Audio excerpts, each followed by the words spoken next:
الصلاة مفتاح الجنة وقال الله سبحانه وتعالى في موضع آخر بسم الله الرحمن الرحيم حافظوا على الصلوات والصلاة الوسطى وقوموا لله قانتين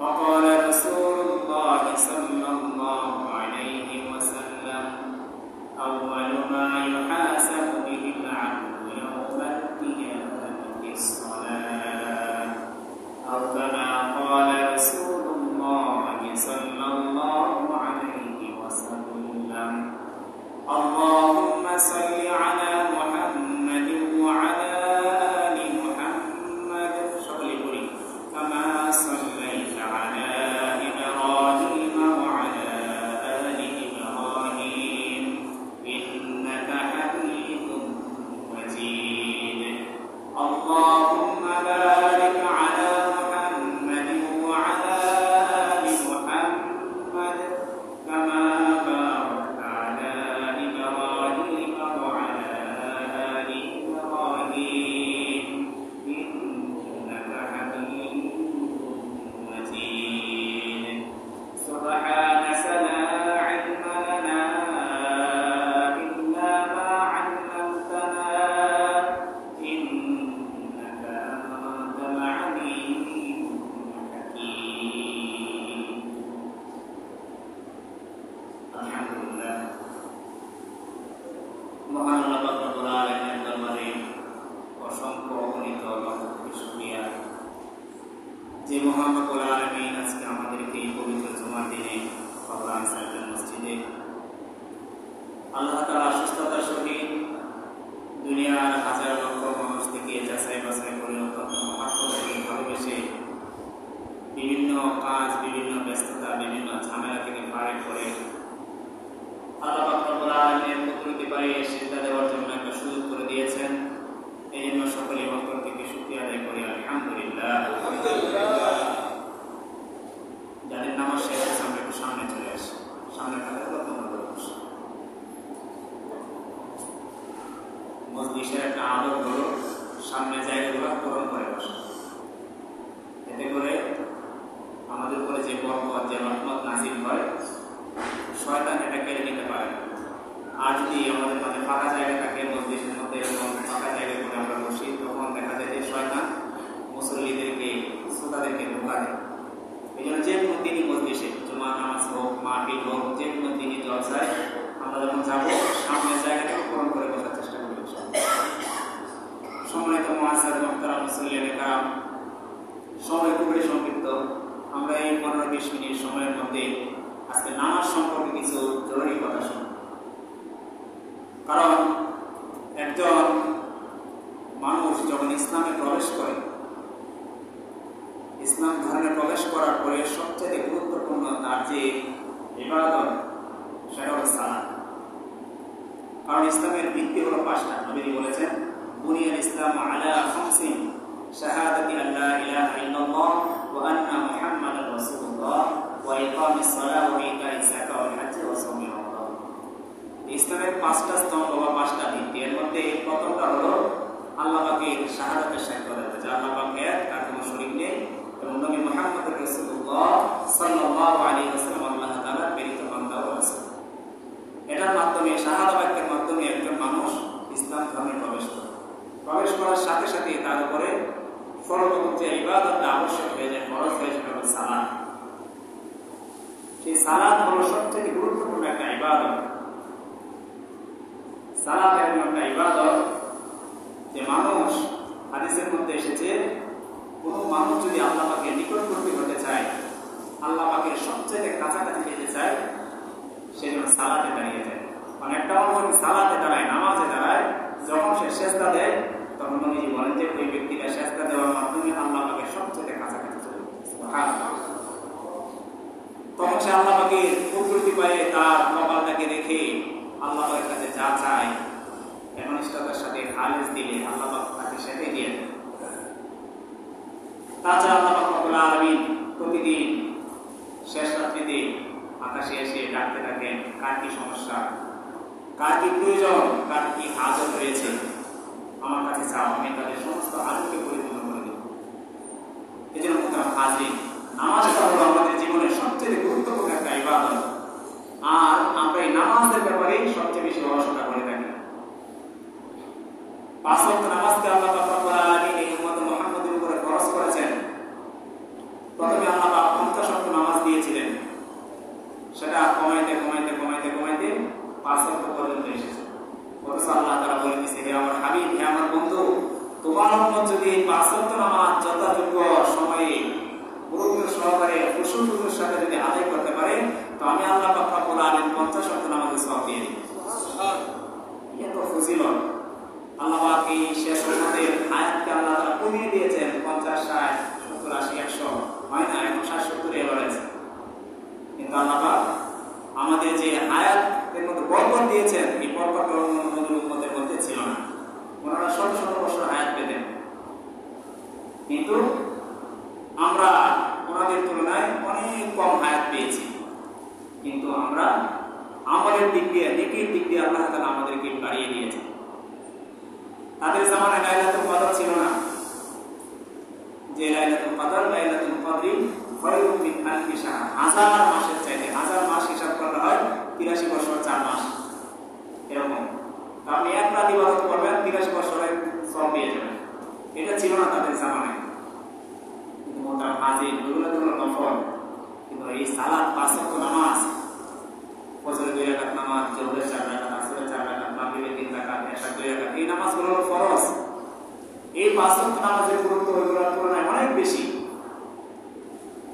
1 ওয়াক্ত নামাজ না পড়লে 2 লক্ষ 88 বছর 80 খুব বলা হয় জাহান্নামে জ্বলতে হবে, শুধু কাজা করলে, না পড়লে তো গুনাহ আছে। এই নামাজকে আমরা উদাসীনতার বশত, অলসতার বশত, ঘুমের মধ্যে থেকে, বিভিন্ন কাজে অহেতুক, বিভিন্ন খেলাধুলায়, বিভিন্ন ব্যস্ততা থেকে আমরা অবহেলা করে নামাজকে আমরা দূরে সরে যাচ্ছি। অথচ এই নামাজের কত ফজিলত, নামাজের কত গুরুত্ব, যারা এই নামাজের মজা পেয়েছে তারা কখনো নামাজ ছাড়ে না। কারণ কোনো ব্যক্তি যখন কোনো কিছুর মধ্যে মজা পেয়ে যায়, স্বাদ পেয়ে যায়, সে সেটাকে যথাসাধ্য, যথাযোগ্য সর্বদাই চেষ্টা করে সেই জন্য সুন্দরভাবে এটাকে পরিপূর্ণ করতে পারে। সাহাবায়ে কেরামের নামাজ কিরকম ছিল? ওনারা যখন মরুভূমিতে নামাজ পড়তেন, এত সুন্দরভাবে দাঁড়িয়ে নামাজ পড়তেন, রুকু, সিজদা, কওমা, কিয়াম, প্রত্যেকটা রুকুকে এত যথাসাধ্য সময়ে সুন্দরভাবে আদায় করতেন। মরুভূমির পাখিগুলো এসে সাহাবীদের কাঁধে, মাথার মধ্যে বসে যেত। ওই পাখিগুলো মনে করতে এগুলো খেজুর গাছ। সুবহানাল্লাহ। তারা এইদিকে ধরে না, ওদিকে ধরে না, মরণে আচরণ ঠিক দাঁড়িয়ে আছে। আর আমরা নামাজ দাঁড়িয়ে মশলা কাফরিরা বসে ওটা মারি, যারা সামনে ওরা দেখতে পেতে। সাহাবায়ে কেরাম নামাজ কিরকম ছিল? এক হাদিসের মধ্যে এসেছে, নবী আলাইহিস সালাতু ওয়াস সালাম এক যুদ্ধ থেকে মদিনায় ফিরে আসতেছেন। ঠিক ওই সময় রাত হয়ে যায়। তো সাহাবায়ে কেরাম ক্লান্ত, সবাই ঘুমাবে, বিশ্রাম নেন। নবীজি বলল যে 2 জন পাহারাদার নেন, একজন আনসারদের মধ্য থেকে, একজন মুহাজিরদের মধ্য থেকে। তো 2 দল থেকে 2 জন সাহাবাকে পাহারাদার নিযুক্ত করলো, যে তোমরা সারা রাত পাহারা দিবা, যেন শত্রুপক্ষ আমাদের উপর আক্রমণ না করতে পারে, আমাদের সদস্যরা যেন আমরা আরামে একটু বিশ্রাম নিতে পারি। কিছুক্ষণ পর দেখা গেল 2 জন সাহাবা পরামর্শ করলো, একজন মুহাজির আর একজন আনসার। একজন বললো যে 2 জন সরের থেকে কি লাভ, আপনি একটু বিশ্রাম নেন, আমি একটু দায়িত্ব পালন করি, আবার আমার যখন একটু ঝিমানি আসবে আমি বিশ্রাম নেবো, আপনি দায়িত্ব পালন করবেন। তো আনসারী সাহাবী বলল যে ঠিক আছে, আপনি মুহাজির সাহাবীকে বললো আপনি বিশ্রাম নেন, আমি পাহারা দিতে আছি। ওই মুহাজির সাহাবা ঘুমিয়ে গেল, আর ওই আনসারী সাহাবী, আনসার সাহাবী সে দায়িত্ব পালন করতেছে, পাহারা দিচ্ছে যেন শত্রুপক্ষ কোনোভাবে আক্রমণ করতে না পারে। কিছুক্ষণ যাওয়ার পরে রাত যখন গভীর হলো, উনি বললো যে সময়টা তো কাজে লাগানো দরকার, আমি এখানে দাঁড়িয়ে আছি, বসে আছি, সময় তো চলে যাচ্ছে, এর চাইতে আমি যদি এখানে দাঁড়িয়ে 2 রাকাত 4 রাকাত সালাত আদায় করি, নামাজ আদায় করি, তাহলে তো আমার সময়টা কাজে লাগলো। আমরা তো সময়টাকে কাটাই, সময় আপনাকে কেটে দেবে, সময় আপনি কাজ করেন না করেন সময় চলে যাবে। সময়কে যদি আমি আপনি কাজে না লাগাতে পারি, সময় আমাকে আপনাকে কাজে লাগিয়ে সে কেটে ফেলে আমাদেরকে বিভ্রান্ত করে দিবে। তো এই সাহাবী বললো যে যেহেতু সবাই আরাম করতেছে, সুতরাং আমি পাহারার দায়িত্বে আছি, আমি সালাতে দাঁড়িয়ে, উনি সালাতে দাঁড়িয়ে গেলেন। সালাত পড়তেছেন মনোযোগ সহকারে। সাহাবাদের সালাত ছিল, ওনারা যখন নামাজে দাঁড়াইতেন দুনিয়ার কোনো খেয়াল থাকতো না, ওনারা চলে যেতেন আল্লাহ পাকের সেই কথোপকথনের মধ্যে ওরা নিমজ্জিত হয়ে যেতেন। তো উনি যখন নামাজে দাঁড়াবেন, নামাজে দাঁড়ানোর পরে দূর থেকে একটা কাফের সে টার্গেট করলো ওনাকে, ওই সাহাবিকে, আনসারী সাহাবিকে। ওই টার্গেট সে বললো, ওই কাফের বললো এটা কি মানুষ নাকি কোনো গাছ।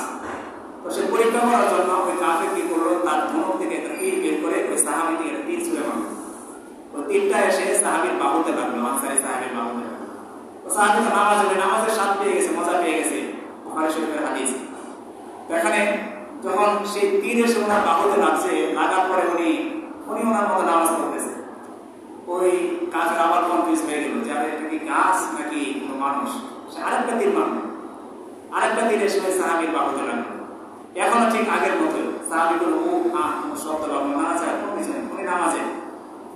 ওই কাফের আবার সে মানে আশ্চর্য হয়ে গেল যে এটা মনে হয় গাছ, আচ্ছা দেখি তো মানুষ নিয়ে আরেকটা তীর মারল সে। এই তীরটা লাগার পরে সাহাবি ব্যথা অনুভব করতে পারল, রক্ত ঝরতেছে। তো উনি নামাজ শেষ করে সালাম ফিরে যে মুহাজির সাহাবা পাশে ছিল, ঘুমন্ত ছিল, তাকে ডাক দিল। ডাক দেওয়ার পর তাকে সজাগ করে সাহাবিকে বলতে, আরে ভাই আপনি এত রক্তাক্ত হয়েছেন, একটা তীর মারার পরে তো আপনি সচেতন হওয়া উচিত ছিল, আমাকে ডাক দেওয়া উচিত ছিল। আনসারী সাহাবা বলতেছে, ভাই আমি তো নামাজে ছিলাম, আমি তো নামাজে ব্যস্ত ছিলাম, আমি নামাজে আল্লাহ পাকের সাথে কথোপকথনে ব্যস্ত ছিলাম, আমি তো নামাজের স্বাদ পেয়ে গিয়েছি, আমি তো নামাজ পড়তেছিলাম, একটা দিন দুইটা দিন কখন লেগেছে আমি কখনো টের পাইনি। সুবহানাল্লাহ। আমার অনুমতি এরকম হয় নাই, যখন দ্বিতীয় তীরটা আমার মধ্যে এসে লেগেছে তখন আমি একটু টের পেয়েছি, এই জন্য তোমাকে ডাকলাম। আনসারী সাহাবী বলতেছে যে একটা নয় তিনটা নয়, যদি আমার শরীরে ব্যথা অনুভব না হতো, এরকম শত তীর যদি আমার গায়ে লাগতো, তবু আমি কখনো নামাজ থেকে বাহির হতাম না, নামাজ আমি চালিয়ে যেতাম। সুবহানাল্লাহ। সাহাবাইদের নামাজ ছিল এরকম। ঠিক তদ্রুপ বলা আরেকটা ঘটনা আলী রাদিয়াল্লাহু তাআলা আনহুর সাথে ঘটেছে। এক যুদ্ধে ওনার পায়ে তীর বিদ্ধ হয়।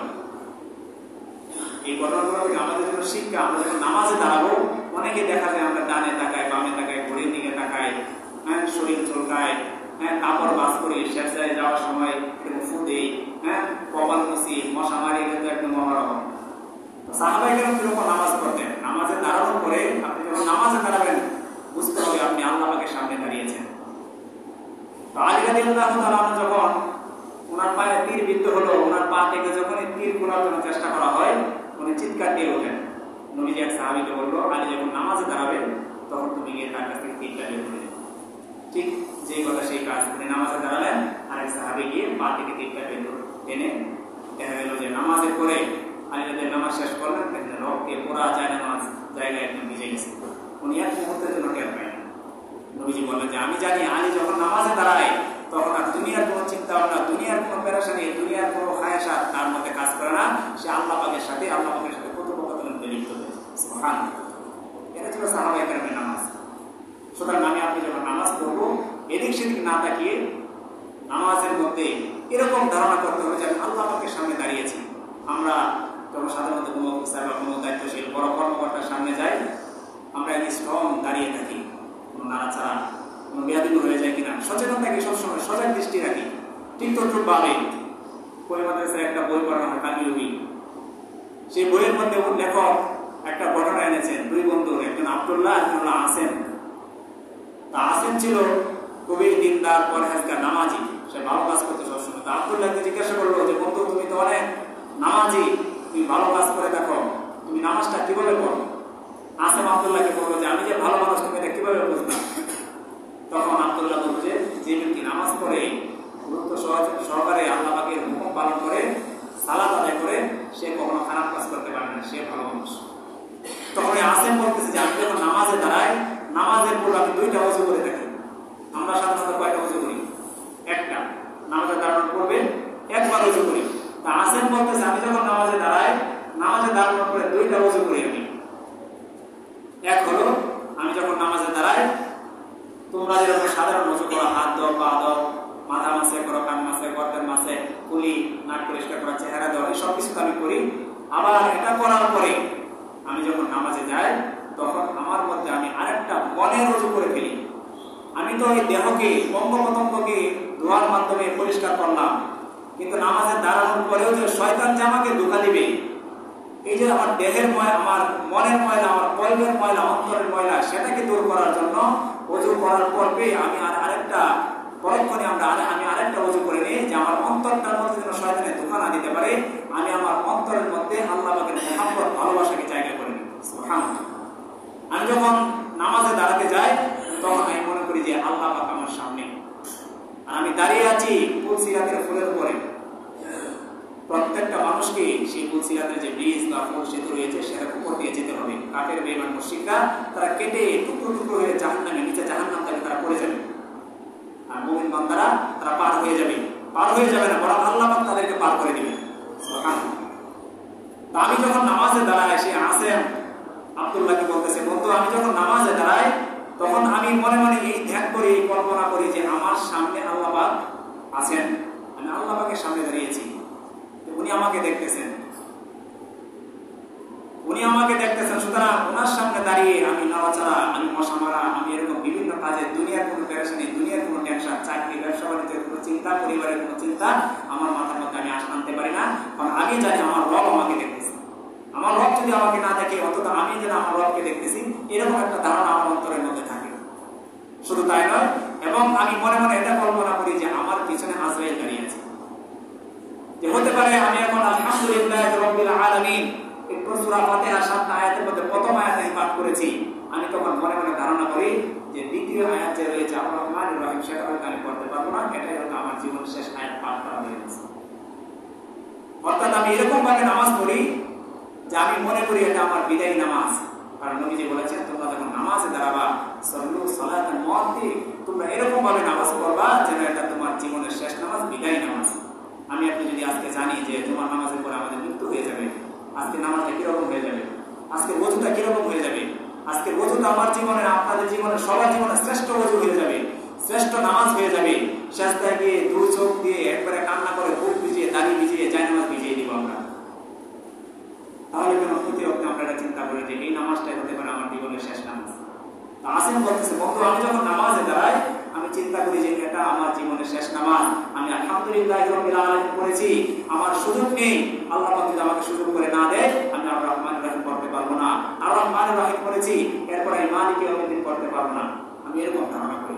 আর আমি ধারণা করি আমার পিছনে আল্লাহ পাক আজরাইলকে দাঁড় করিয়ে রেখেছেন, যে কোনো মুহূর্তে আমার জান্নাতে কবজ করবে। এবং আমি মনে মনে এটা ধারণা করি আমার বাম পাশে জাহান্নাম, ডান পাশে জান্নাত। এই বিষয়গুলো যখন আমার মাথার মধ্যে আসে তখন আর বন্ধু আমি নামাজের মধ্যে স্থির থাকতে পারি না, তখন আমার নামাজের মধ্যে মনোযোগ, খুশি এবং খুশি চলে আসে, আর এভাবেই আমি নামাজ পড়ে যাই। মোহতারাম হাজরিন, এই ঘটনা এবং হাদিস বলার দ্বারা উদ্দেশ্য হলো, খুবই আফসোস লাগে আমাদের, আমরা এত কষ্ট করে ওযু করি, এত দূর থেকে মসজিদে এসে নামাজ পড়ি, কিন্তু আমার নামাজটা কবুল হচ্ছে কিনা বাহ্যিকভাবে দেখা যায় যে এটা কোনো নামাজই না, একটা দায় সারা ভাব, আল্লাহ পাক আসলে নামাজ ফরজ করছে, পড়লাম, বাস শেষ। এভাবে নামাজ হয় না। নামাজে দাঁড়ানোর পরে প্রতিটা রুকন ধীরস্থিরতার সাথে আদায় করতে হয়। কোনো কোনো মাযহাব মতে রুকন বলা ফরজ, হানাফি মাযহাব মতে ওয়াজিব, অন্যান্য তিন মাযহাবে ফরজ। আপনার রুকু যদি সুন্দরভাবে না হয় নামাজ শেষ। সিজদার মধ্যে সুন্দরভাবে যদি আপনি দুই সিজদার মাঝে না বসেন, রুকু থেকে ওঠার পরে যদি ধীরস্থিরতার সাথে দাঁড়িয়ে সামি আল্লাহু লিমান হামিদা রাব্বানা লাকাল হামদ, এই সময়টার মধ্যে যদি আপনি ধীরস্থিরতার সাথে যদি আপনি না দাঁড়ান, আপনার নামাজ হবে না তিন মাযহাব অনুযায়ী। কিন্তু হানাফি মাযহাবে একটু সুযোগ হয়েছে, যদি আপনি এরকমটা করে থাকেন অনিচ্ছাকৃতভাবে, তাহলে সাহসিকতা দিয়ে হয়ে যাবে। কিন্তু মোহতারাম হাজরিন, এটা করা কখনো ঠিক না। হাদিসের মধ্যে এক সাহাবী মসজিদে নববীতে এসে দ্রুত নামাজ পড়লেন। নবীজি বললেন, তুম ফাসাল্লি ফাইন্নাকা লাম তুসাল্লি, তুমি দাঁড়াও, আবার নামাজ পড়ো, তোমার নামাজ হবে না। একে একে তিনবার ওই সাহাবীকে নামাজ পড়ালেন নবীজি। শেষবার ওই সাহাবী এসে বলল যে আল্লাহর নবী, এর চাইতে আমি আর ভালো করে নামাজ পড়তে পারি না, আপনি আমাকে শিখিয়ে দেন। নবীজি তাকে বললেন যে তুমি যখন রুকুতে যাইবা ধীরস্থিরতার সাথে রুকু করবা, রুকু থেকে যখন উঠে দাঁড়াবা ধীরস্থিরতার সাথে দাঁড়াবা, আবার যখন সিজদা করবা খুবই ধীরস্থিরতার সাথে, আবার যখন সিজদা থেকে উঠবা ধীরস্থিরতার সাথে বসবা। আমরা কি করি, দেখা যায় জামাতে অনেকে নামাজ পড়ি, রুকু থেকে ইমাম সাহেব বলছে আমি এখন উঠলাম, আবার দেখা যায় যে এখানে আমরা রব্বানা লাকাল হামদ হামদান কাসীরান তাইয়িবান, ইমাম সাহেব এটা পড়ে বা অন্যরা এটা পড়ে, তো অনেকে দেখা যায় আমরা এটা পড়ি না, না পড়ার পরে আমরা কি করি, রুকু থেকে উঠি আবার মোরগের মতো। হাদিসের মধ্যে মোরগের কথা এসেছে, কিছু মুসল্লি আছে মোরগের মতো ঠুকর দেয়, মোরগ যেরকম ঠুকর দিয়ে দিয়ে খাবার খায়, কিছু মুসল্লি আছে এরকম রুকু থেকে ওঠার পরে কোন রকম ধীরস্থিরতার সাথে না দাঁড়িয়ে আবার টপ করে সাজদায় চলে যায়। তো দেখা যায় ইমাম সাহেব দাঁড়িয়ে আছে, সে যেতে পারে না, এরকম কোমর বাঁকা করে স্যামসাং মোবাইলের মতো হ্যাং হয়ে যায়। ইমাম সাহেব রুকুতে যায় না, সে যেতে পারে না, ইমাম সাহেব দাঁড়িয়ে আছে, সে তো চলে গেছে, আবার উঠতেও পারে না। এটা নামাজের মধ্যে করা যাবে না। নামাজের মধ্যে দাঁড়াতে হবে সমস্ত দুনিয়াবী চিন্তাকে বাহিরে রেখে। আপনি নামাজের মধ্যে মনোযোগ বসে না, আপনি যখন নামাজে দাঁড়াবেন মনে করতে হবে এই নামাজটা জীবনের শেষ নামাজ। এবং বিশেষ করে নামাজের মধ্যে আমরা যে দোয়াগুলো করে থাকি, এগুলো যদি আমরা অর্থ জেনে পড়ার চেষ্টা করি, অর্থগুলো যদি আপনি খেয়াল করতে পারি, তাহলে নামাজের মধ্যে অটোমেটিক মনোযোগ চলে আসবে। সূরা ফাতিহার অর্থ কি, সানার অর্থ কি, এরকম প্রত্যেকটা যে তাশাহুদ, দুরূদ শরীফ, দোয়া মাসুরা, আমরা যে সূরাগুলো পড়ে থাকি, এগুলোর অর্থ যদি আমাদের মনের মধ্যে উঠে হয়, তাহলে দেখা যাবে যে নামাজের মধ্যে মনোযোগ বসে গেছে। সাহাবায়ে কেরাম কত সুন্দরভাবে নামাজ পড়তেন। কারণ শুরুতেই বলেছি, ইসলামের 5টা ভিত্তির মধ্যে দ্বিতীয় যে ভিত্তি, ঈমান আনার পরে সবথেকে গুরুত্বপূর্ণ ভিত্তি হলো এই সালাত বা নামাজ। যার নামাজ সুন্দর হয়ে যাবে, ওমর ফারুক রাদিয়াল্লাহু তাআলা বলেছেন, মনে করবা তার অন্যান্য সব আমল ঠিক হয়েছে। আজকে আমরা নামাজ পড়ি, সুদ খাই, নামাজ পড়ি, ঘুষ খাই। আল্লাহ তাআলা কোরআনের মধ্যে বলেছেন, ইন্নাস সালাতা তানহা আনিল ফাহশাই ওয়াল মুনকার। নামাজ মানুষকে অশ্লীল, বেহায়াপনা, মন্দ কাজ থেকে বিরত রাখে। সুতরাং আমরা নামাজ পড়তেছি, আবার গুনাহের কাজ করতেছি, তার মানে বুঝতে হবে যে আমার নামাজ হচ্ছে না। আল্লাহ পাক যে বলেছে নামাজি ব্যক্তি নামাজ পড়লে অবশ্যই তাকে গুনাহের কাজ থেকে নামাজ বিরত রাখবে, কিন্তু নামাজ পড়ার পরে দেখা যায় আমার গুনাহ হয়ে যাচ্ছে, প্রতিনিয়ত আমি গুনাহ করছি। এর দ্বারা বোঝা যায় যে আল্লাহ পাকের আয়াত মিথ্যা নয়, আল্লাহ পাকের আয়াত ভিত্তিহীন নয়, বরং আমি আপনি যে নামাজ পড়তেছি, আল্লাহ পাক এবং আল্লাহর নবী যেভাবে নামাজ পড়তে বলেছেন সেভাবে নামাজটা হচ্ছে না, বিধায় আমি আপনি গুনাহের মধ্যে বারবার লিপ্ত হচ্ছি। সুতরাং হাজির নামাজগুলোকে যথাসাধ্য গুরুত্ব সহকারে আদায় করা উচিত। এক হাদিসের মধ্যে নবীজি বলেছেন, কারো বাড়ির সামনে যদি একটা পুকুর থাকে আর সে যদি পাঁচবার যদি ওই পুকুরের মধ্যে গোসল করে, সাহাবাদেরকে প্রশ্ন করলো, ও সাহাবারা, তার শরীরে কোনো ময়লা থাকতে পারে? সাহাবারা বললেন যে না, তার শরীরে কোনো ময়লা থাকতে পারে। নবীজি বললেন, দৈনিক তোমাদের উপরে 5 ওয়াক্ত নামাজকে ফরজ করা হয়েছে, তোমরা যদি গুরুত্ব সহকারে 5 ওয়াক্ত নামাজ দৈনিক আদায় করো, আল্লাহ পাক তোমাদেরও সারাদিনে যে গুনাহগুলো হয়েছে সেগুলো সব মাফ করে দেবেন। সুবহানাল্লাহ। যারা নিয়মিত 5 ওয়াক্ত সালাত গুরুত্ব সহকারে আদায় করে, তাদের জন্য 5টা পুরস্কার রয়েছে। দুনিয়াতে আল্লাহ তাআলা তার রিজিকের পেরেশানি দূর করে দিবেন। সন্তান কি খাবে, স্ত্রী খাবে, আমি কি খাবো, এই পেরেশানি নেই। পেটের দায়ে তো আমরা এত দূরে পড়ে আছি। মানুষ তো এই পেটের জন্য, পরিবারের জন্য কত কষ্ট, কত মেহনত, কত কিছু করতেছে। অথচ আল্লাহ তাআলা বলেছেন, আল্লাহ বলেছেন, নামাজ গুরুত্ব সহকারে 5 ওয়াক্ত আদায় করলে তার রিজিকের পেরেশানি দূর করে দিবেন। আজকে এই রিজিকের জন্য আজকে অনেকে গাড়ি চালাইতেছে, অনেকে অফিস আদালতে, অনেকেই বিভিন্ন জায়গায় ব্যস্ত। এই ব্যস্ততা দেখে সে নামাজ থেকে দূরে রয়েছে। আল্লাহ নবী বলেছেন, নামাজ পড়লে আল্লাহ তার রিজিকের পেরেশানি দূর করে দিবেন। 2 নম্বরে তাকে যখন কবরে রাখা হবে, কবরে যে প্রশ্নগুলো করা হবে, প্রশ্নগুলো আল্লাহ রব্বুল আলামিন সহজ করে দিবেন। এটা হলো দ্বিতীয় পুরস্কার। 3 নম্বরে যখন তাকে কবরে নেওয়া হবে, ফুলসিরাতের পথ যখন পার হবে, আল্লাহ তাআলা সেটাকে দ্রুত গতিতে প্রতিভাবে তার সেই ফুলসিরাতের পথে পার করে দেবেন। সুবহানাল্লাহ। এবং সেই হাসরের ময়দানে কঠিন পরিস্থিতিতে আল্লাহ তাআলা তাকে ডান হাতে আমলনামা দিবেন। যাদের ডান হাতে আমলনামা দিবেন তাদের জান্নাত কনফার্ম, আর যাদেরকে বাম হাতে আমলনামা দিবেন, বাম হাতে মুখের ভিতরে ঢুকিয়ে পিছন দিক দিয়ে বের করে তাদেরকে আমলনামা দেওয়া হবে। তাদের জীবনের কাজকর্মের যে ইবাদতগুলো, যে নাফরমানিগুলো করেছে সেগুলো আমলনামা দেওয়া হবে, তাদেরকে জাহান্নামে নিয়ে যাওয়া হবে। আর যাদেরকে জান্নাতের সুসংবাদ দেওয়া হবে, তাদের আমলনামাগুলোকে ডান হাতে ধরিয়ে দেওয়া হবে। এবং আল্লাহ পাক বলেন, সর্বশেষ বিনা হিসাবে তাকে জান্নাতের ব্যবস্থা করবেন। সুবহানাল্লাহ। এই জন্য মোহতারাম হাজির, আমরা যারা নামাজ পড়ি তারা অবশ্যই এই বিষয়গুলো মাথায় রাখবে যে আমার নামাজটা যেন যথাসাধ্য সুন্দর হয়। কারণ হাদিসের মধ্যে কিছু ব্যক্তির নামাজ এরকম আকাশ পর্যন্ত উঠে না, ফেরেশতারা ময়লার একটা কুটনি বানিয়ে পাস করে পেট তৈরি করে ওই মুসলিমের মুখের মধ্যে ছুড়ে দেয়। কারণ সে নামাজের মধ্যে দাঁড়িয়ে নামাজ যেভাবে আদায় করে সেভাবে সে আদায় করে নামাজটা। আবার কিছু কিছু মুসলিম নামাজ এরকম তাদের নামাজ এত খুশু শরীর হয় যে ফেরেশতারা একটা মেশকের মাধ্যমে, রুমালের মাধ্যমে, জান্নাতি রুমালের মাধ্যমে সেটাকে পেঁচিয়ে আল্লাহকে আরশ পর্যন্ত নিয়ে যায়। সুবহানাল্লাহ। এই জন্য মোহতারাম হাজির, অবশ্যই আমরা নামাজ পড়বো, নামাজটাকে যেন যথাসাধ্য একাগ্রতার সহিত, খুশু সহিত আমার দেহ এবং মন, তন এবং মন দুটোই যেন নামাজের মধ্যে থাকে। অনেকে দেখেন আমাদের দেহটা নামাজের মধ্যে থাকে, মনটা চলে যায় বাড়িতে, মনটা চলে যায় কর্মক্ষেত্রে। এটা কখনো করা যাবে। শয়তান সবসময় ধোঁকা দিবে। শয়তান দেখবেন মুহূর্তের মধ্যে মন নিয়ে গেছে, আপনি আবার নিয়ে আসবেন। আবার শয়তান মন নিয়ে গেছে বাইরে, আপনি আবার নিয়ে আসবেন নামাজের মধ্যে। আমি তো নামাজ পড়তেছি, এটা ধারণা করুন। বারবার এরকম শয়তানের সাথে আপনি করতে করতে করতে করতে একটা পর্যায়ে দেখবেন যে আল্লাহ পাক আপনার মনোযোগ নামাজের মধ্যে বসিয়ে দিয়েছে। চ্যালেঞ্জ দিয়ে এসেছে, সে মানুষকে ধোঁকা দিবে, সে রক্তের রন্ধে রন্ধে শিরায় উপশিরায় সে মুহূর্তের মধ্যে চলবে, প্রতিটা মুহূর্তে প্রতিটা পদক্ষেপে ইমানদারকে মুসলমানকে ধোঁকা দিবে। কিন্তু মুসলমানের কাজ হলো সে তার মনোযোগকে আল্লাহ পাকের কাছে ফিরিয়ে নিয়ে আসবে।